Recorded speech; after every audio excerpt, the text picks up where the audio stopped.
안녕하십니까? 네, 잘 들리시나요? 네. 코로나19가 저희 2020년 1월부터 시작을 했죠. 벌써 3년이나 지나가고 있습니다. 올 초에는 그 오미크론 변이로 인해서 대유행기를 거쳐서 많은 사람들이 감염이 되었고, 또 최근에 다시 재유행하고 있습니다. 그때 저희도 저희 가정도 그때 올 초에 감염이 돼서 함께 좀 어려움을 겪었고, 우리 교회 많은 형제자매님들도 그때 코로나에 감염이 돼서 많은 어려움을 겪으셨었습니다. 또 최근에 다시 유행이 돼서 또 다시 감염되시는 분들이 같이 생겨나고 있는 것을 보게 됩니다. 코로나가 이미 우리와 함께한 지 벌써 3년이나 되어 가고 있어서, 그리고 여러 번의 변이를 거쳤기 때문에 그 치명률이라는 것들이 많이 낮아졌기 때문에, 그리고 우리와 너무 많이 익숙해졌기 때문에 지금은 그때 초기 당시만큼 크게 두려움을 떨지는 않는 것 같습니다. 하지만 저희가 발생되었던 그 초기를 생각해 보면 굉장히 큰 두려움 속에서 코로나를 대하였던 것 같습니다. 제가 오창에 살 때였는데요. 당시에 그 오창 그 지역에 코로나 환자가 발생되었던 것도 아닌데, 단지 그 코로나 환자가 잠깐 스쳐 지나갔다는 그 소식만으로 거리에 사람이 없어지고, 마트에 생필품들이 부족해지고, 당연히 마스크는 구할 수 없게 되었었습니다. 유명 연예인의 콘서트장을 기다리는 그 10대 소녀들의 그 대기줄도 아니고, 그 다음에 최신 휴대폰을 구하기 위한 그런 사람들이 대기줄도 아니고, 우리가 처음 겪어보는 약국에서 마스크를 사기 위한 대기줄이 생겨났었죠. 우리 올 초만 하더라도 10만 명이 넘는 사람들이 매일 감염이 됐었고, 지금도 10,000명 단위로 환자들이 발생되고 있는데, 그때 초기만 하더라도 한 100명 정도였던 것 같아요. 100명 정도 단위로 환자가 발생되었는데, 그렇게 큰 두려움 속에서 저희가 코로나를 대하였던 걸로 기억이 납니다. 그만큼 온 국민이 이 코로나에 대해서 그 두려움에 떨었던 시기였습니다. 하나님은 그 코로나를 통해서 그때 그 코로나만큼이나 우리에게 강한 인상을 남긴 것이 하나 있습니다.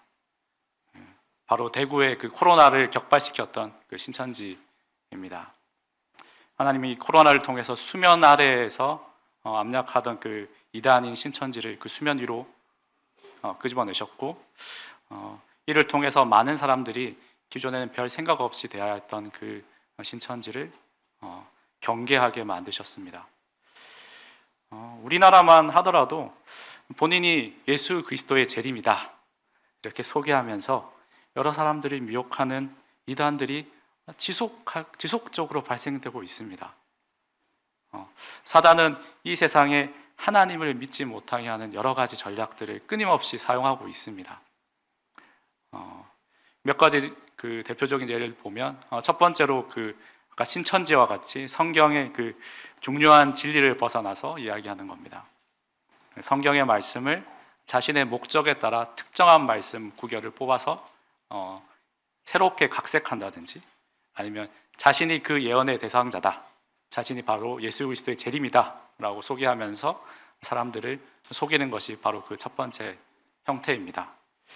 그리고 두 번째 형태는 하나님을 찾는 마음을 이 세상의 아름다움으로 그 눈길을 빼앗아가는 겁니다.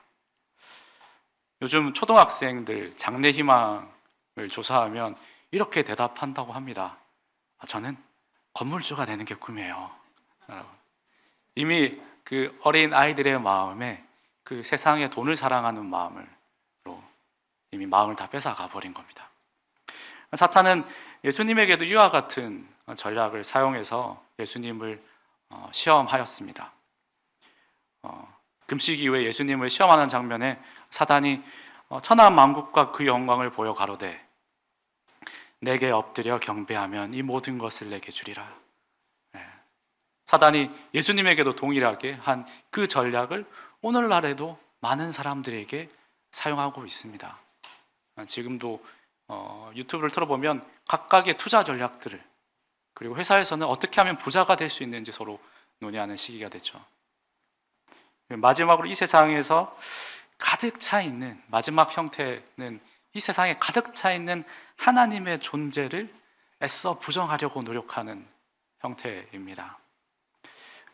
고인이 된 그 최고의 석학이라고 일컬어지던 그 스티븐 호킹 박사를 혹시 기억하십니까? 그분은 그 장애가 있음에도 불구하고 그 장애를 극복하고 여러 연구를 통해서 많은 사람들에게 존경받는 석학이었습니다. 그런데 안타까운 것은 그분이 그 삶을 전부 들여서, 그리고 그 높은 지식을 사용해서 하였던 것이 바로 하나님의 존재를 부정하는 연구였다고 합니다. 그가 연구했던 연구 주제는 빅뱅이었는데, 바로 세상이 폭발에 의해서 우연히 발생된 우주가 탄생되었다. 그 증거를 찾기 위해서 그는 그 여생을, 그 인생을 모두 다 사용하였고, 그 증거를 찾다가 찾지 못하고 죽어갔습니다. 초등학생들도 알고 있는 이 속담이죠. 아니 땡 굴뚝에 연기 나랴. 즉 원인이 없는데 결과는 있을 수 없다라는 이 단순하고도 모두가 알고 있는 진리를 사람들은 애써 부정하면서 하나님이 이 세상을 창조하지 않았다는 것을 열심히 부정하려고 노력하고 있습니다. 지금도 많은 사람들이, 우수한 많은 사람들이 대학에서, 연구실에서 이것들을 연구하고 있어요. 이렇게 사단은 지속적으로 이 세상 사람들을 미혹하기 위해서 노력해왔고, 이는 예수님이 부활하신 지 얼마 안 되는, 그러니까 예수님의 제자들이 아직 이 땅에서 사역하고 있었던 그 시대에도 동일하게 있어 왔습니다. 오늘 본문의 배경이 되어 있는 요한 1서의 그 요한이 아직 사역하고 있던, 아직 활동하고 있던 그 시대에도 믿지 않는 자들과 신앙의 뿌리가 연약한 자들을 미혹하기 위해서 활동했습니다. 사도 요한은 본문을 통해서 그들의 주장이 어떻게 잘못되었는지, 그리고 하나님이 어떠한 분이신지, 그리고 하나님의 영광이 어떠한 건지를 설명해 주고 있습니다.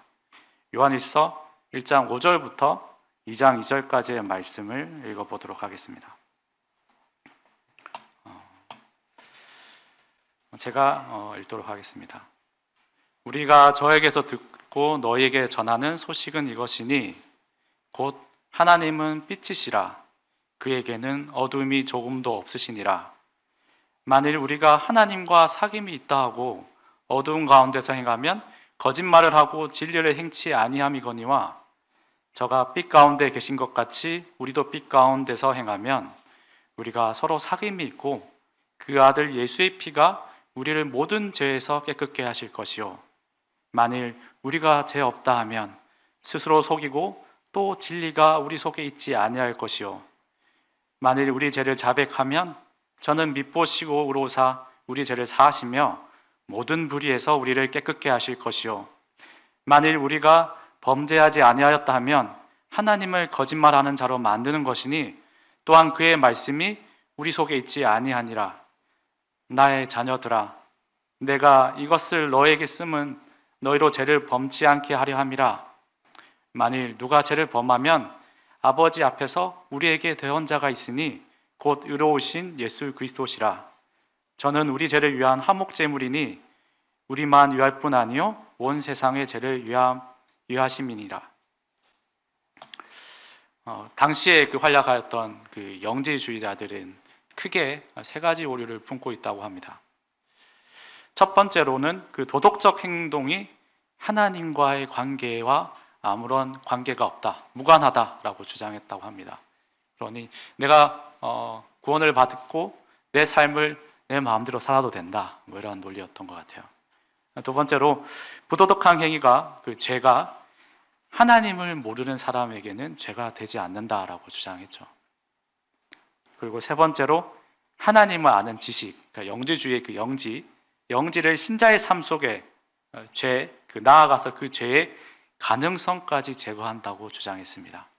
그러니까 그 영지를 가지고 있으면 나와는 죄가 전혀 별개 없는 거다, 별개 없는 삶이다 라고 주장을 했다고 합니다.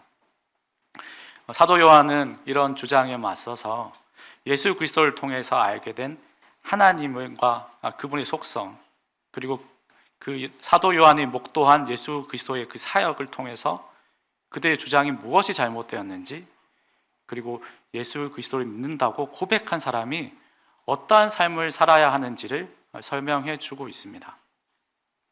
먼저 사도 요한은 자신의 이야기가 자신의 지적 추론이나 그런 어떤 문서를 통해서 배운 것이 아닌, 문서를 통해서 알게 된 내용이 아닌 예수 그리스도를 통해서 들은 이야기임을 밝히면서 자신의 이야기가 진실임을 설명해 주고 있습니다. 5절에 우리가 저에게서 듣고 너희에게 전하는 소식은 이것이니, 우리가 예수님에게서 듣고 너에게 전하는 소식은 이것이니, 즉 요한이 전달하고 있는 이 이야기는 사도 요한 자신의 생각이나 주장이 아니라 예수 그리스도께서 우리에게 전달해 주셨다라는 내용입니다. 그리고 그 소식은 바로 하나님은 빛이시다라는 것입니다. 하나님의 빛 되심을 성경은 다양한 뜻으로 설명하고 있지만 오늘은 그 빛 그 자체에 집중을 좀 해보고자 합니다. 하나님은 빛이시기 때문에 어두움이 있을 수 없습니다. 이게 이해가 되시나요? 왜냐하면 빛과 어두움이 공존할 수 없기 때문입니다. 왜냐하면 어두움이라고 하는 것은 빛이 존재하지 않는 것을 의미하기 때문입니다. 그러니 빛과 어두움이 공존할 수는 없는 겁니다. 그러니까 하나님이 빛이시면 어두움이 조금도 함께할 수 없는 것입니다.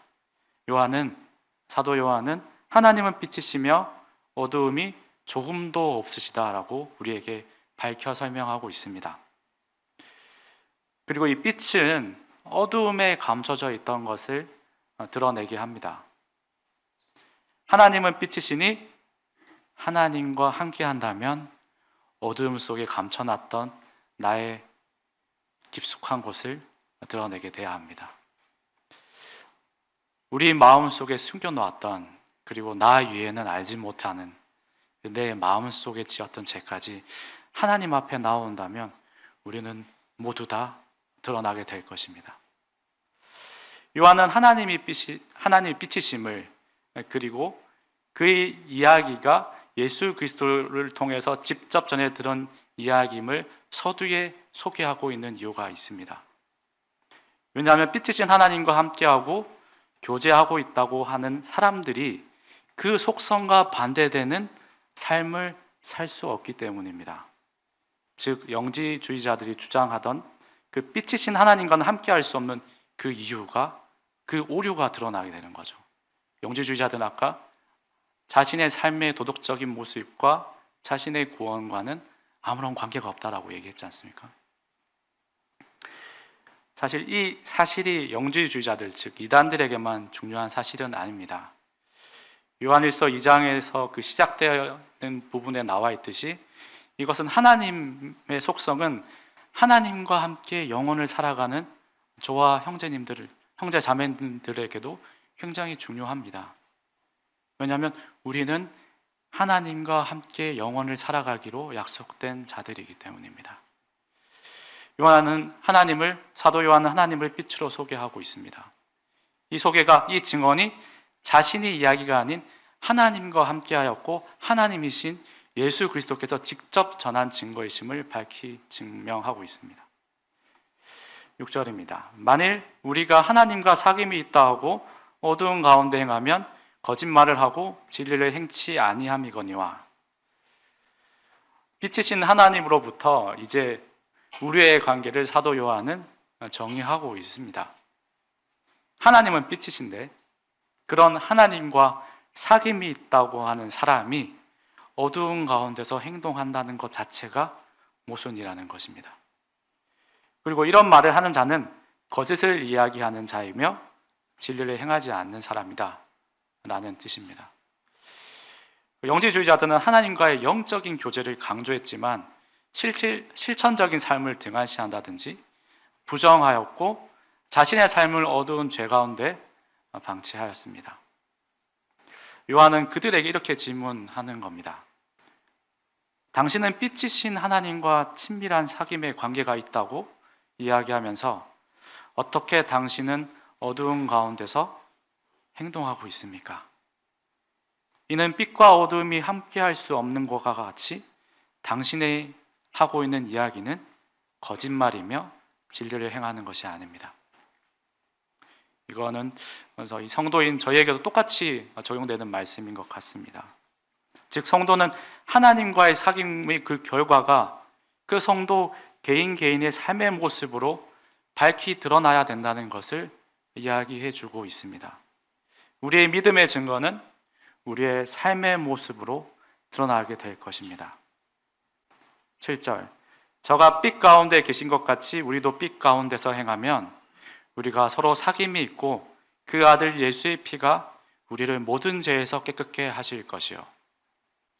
사도 요한은 우리가 빛이신 하나님과 함께 그 빛 가운데서 하나님과 함께 행동할 것을 이야기해 주고 있습니다. 중요한 것은 사도 요한이 우리 보고 빛이 되라라고 이야기한 게 아니라 빛 가운데서 행하라 라고 우리에게 얘기해 주고 있습니다. 우리는 하나님이 아니기 때문에 스스로 빛을 낼 수 없는 부족한 존재임을, 부족한 사람임을 인정하고 그분의 빛 앞에 우리를 이끌어 가야 합니다. 때때로 우리는 빛이신 하나님 앞에 나아가는 것이 고통스러울 수 있습니다. 왜냐하면 우리는 연약한 존재이기 때문에 삶에서 짓는 많은 죄가 하나님 앞으로 나아가게 될 때 드러나게 될 것이고 이것을 통과하는 과정이 괴롭고 부끄럽기 때문입니다. 하지만 우리는 우리의 연약함을 인정하고 빛이신 하나님 앞으로 나아가야 합니다. 빛이신 하나님 앞에 나아가 빛 가운데 행하게 된다면, 즉 하나님과의 그 관계가 회복되게 된다면 하나님은 두 가지를 회복된다고 말씀해 주고 있습니다. 첫 번째는 바로 그 성도와의 관계가 회복된다고 이야기해 주고 있습니다. 우리는 모두 그 연약을 품고 살아가는 사람들입니다. 연약을 가지고 살아간다는 이야기는 저의 어떤 연약함이 성도님들에게 아픔이 될 수도 있고 성도님들이 가지고 계신 그 연약함이 저에게 아픔이 될 수 있는 가능성이 있다는 겁니다. 그러니까 우리가 교회를 이루고 살아간다면 우리는 서로가 서로에게 아픔을 줄 수 있는 존재가 되는 거죠. 하나님은 우리가 우리 성도들의 그 성도와의 회복에 앞서서 먼저 하나님의 관계를 회복해야 된다고 이야기하고 있습니다.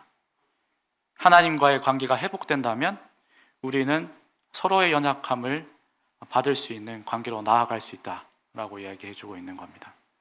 그리고 이를 위해서 하나님은 두 번째로 우리의 삶을 회복시키시기 원합니다. 그 아들 예수의 피가 우리를 모든 죄에서 깨끗게 하실 것이요. 우리가 연약해서 계속 짓고 살아가는 죄가 해결되지 않으면 빛이신 하나님 앞에 빛 가운데서 행할 수 없게 됩니다. 하나님은 예수 그리스도의 피로 우리를 죄에서 깨끗게 하여 하나님과의 관계를 회복시키시고 유지시키시기를 원하시고 계십니다. 이는 우리의 영혼의 구원과는 별개의 문제입니다. 바로 계속된 삶에서 우리가 짓고 살아가는 그 죄에서의 구원을 이야기하는 것입니다. 하나님께서는 우리가 하나님께로 나아올 때야 비로소 우리의 제약된 삶에서 우리를 구원해 주시는 것입니다. 8절, 만일 우리가 죄 없다 하면 스스로 속이고 또 진리가 우리 속에 있지 아니할 것이요. 영지주의자들은 그 세상을 저급하고 무가치한 물질 세계와 영원하고 온전한 영적 세계로 이분되어 있다고 주장하였습니다. 그래서 육체로부터 해방되어서 영적 세계에 복귀함으로써 구원을 받을 수 있다. 그런데 이는 하나님께서 계시하신 지식인 영지를 소유한 사람이 할 수 있다라고 주장하였습니다. 그래서 이 영지를 소유한 사람은 자신의 육체로부터 해방되었기 때문에 육체가 짓는 죄 또는 육체가 가지고 있는 그 죄 자체가 없다고 주장하였습니다. 즉 제가 그들에게 지속적인 힘을 가지고 있다는 것과 그들 안에 실체하고 있다는 그 사실을 부정하였습니다. 상식적으로는 잘 이해가 가지 않는데 인간적인 면에서 생각해 본다면 충분히 그럴 수 있다는 생각이 듭니다. 사람은 최초 아담과 하와부터 그들의 존재가 죄 아래에 있다고 하는 그 생각들을 생각하기를 원치 않았습니다. 첫 번째로는 자신이 죄지었음을 부정하였고요. 죄 앞에서 도망치려 하였고 그 죄의 원인이 자신에게 있다는 사실을 부정하였습니다. 첫사람인 아담과 하와가 범죄하였던 그 장면에도 이러한 형태가 여실히 드러납니다.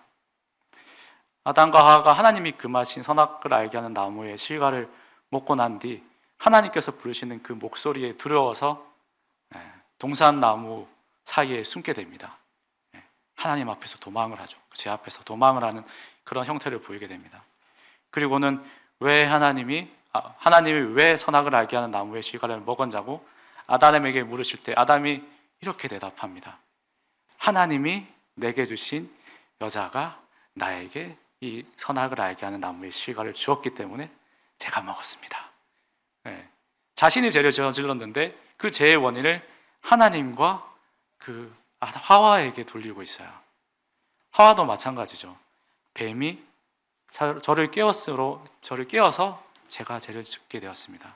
하와도 마찬가지입니다. 자신의 죄의 원인을 뱀에게 넘기죠. 영지주의자들이 그리고 이 사람들이 자신의 죄를 부정하는 행동은 사실 그렇게 새삼스러운 행동이 아닙니다. 하지만 죄인인 사람이 자신의 죄를 부정하게 된다면 어떠한 일이 일어나게 될까요? 죄는 하나님과 우리 사이를 가로막는 벽입니다. 이 죄가 해결되지 않고서는 우리는 하나님과의 관계를 회복할 수 없습니다. 하지만 사람이 이 죄를 가지고 있음에도 불구하고 자기가 죄를 가지고 있다는 사실을 부정하게 된다면 하나님 앞에 나와서 이 죄의 문제를 해결하지 않게 될 것입니다. 즉, 죄를 부정하는 사람은 하나님과의 관계를 회복할 수 없게 되는 것입니다. 9절, 만일 우리가 죄를 자백하면 저는 미쁘시고 의로사 우리 죄를 사하시며 모든 불의에서 우리를 깨끗게 하실 것이요. 하나님은 우리가 자신의 죄를 깨닫고 하나님께 나와 죄를 고백하기를 원하고 계십니다. 하나님과의 부서진 관계를 회복하는 첫걸음이 바로 하나님께 나와 죄를 고백하는 것입니다. 그 고백의 결과로 회복된 우리가 빛 가운데서 행함으로써 그 삶으로 우리의 고백의 증거를 증명해 나가는 것입니다. 여기서 사용된 죄의 단어, 헬라어 단어는 하마르티아스라는 단어로서 복수의 뜻을 가지고 있다고 합니다. 즉, 우리가 고백해야 할 이 죄는 우리가 삶에서 짓고 살아가는 크고 작은 모든 죄를 이야기하고 있는 겁니다. 또한 이 자백이라는 단어의 헬라어는 사실 그대로라는 의미를 가지고 있는 호모스라는 말과 말하다라는 의미를 가지고 있는 헬라어인 레고의 합성어인 호몰로게오라는 단어의 현재 능동태 형태인 호몰로고멘이라는 단어가 사용됐다고 합니다. 좀 복잡하죠? 이걸 풀어서 설명하면 계속해요. 현재 능동태이기 때문에 과거에 한번 끝나는 것이 아니라 지금도 현재도 계속해서 해야 된다는 것을 의미하고 있는 거죠.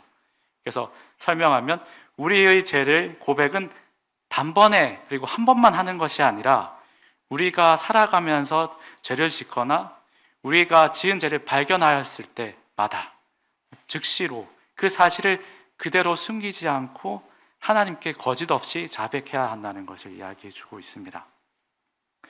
우리가 이렇게 우리의 죄를 하나님께 고백한다면 하나님은 미쁘시고 즉 신실하시고 의로우신 우리의 하나님이 예수 그리스도의 피로 말미암아 우리를 모든 불의에서 깨끗게 하실 것입니다.